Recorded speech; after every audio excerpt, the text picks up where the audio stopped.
Hello mga kalabs! Ngayon isi-share ko na naman sa inyo dito kung paano ko ginawa itong aking puto cake.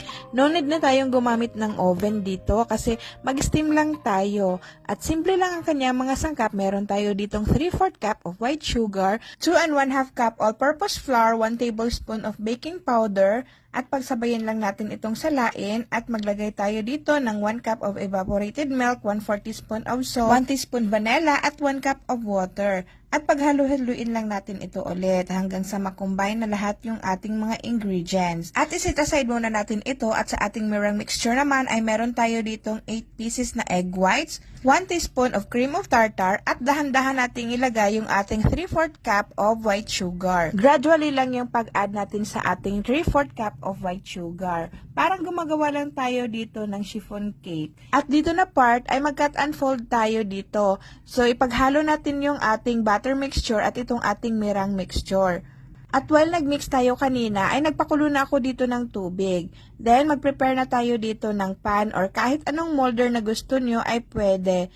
Depende na sa gusto nyong paglutuan. At ito naman yung ating mga topping sa ating cake. So, meron tayo ditong grated cheese at meron tayo ditong salted egg.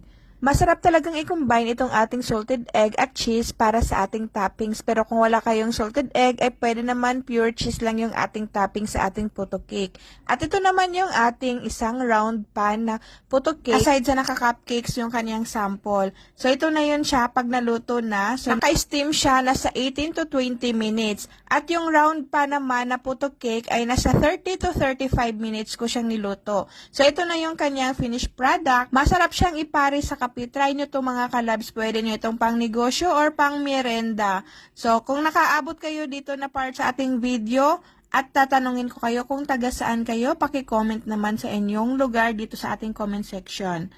At ito naman yung ating round pan. So, ang sukat nito ay nasa 8 by 3 inches. Then, yung isa naman yung ating mga naka-cupcakes ay nasa 3 ounce yung tag-iisa. At syempre, hindi mawawala yung aking tikiman time. So, napakasarap niya at tamang-tama lang ang kanyang tamis at mag-agaw yung kanyang tamis at yung kanyang topping sa taas na medyo maalat.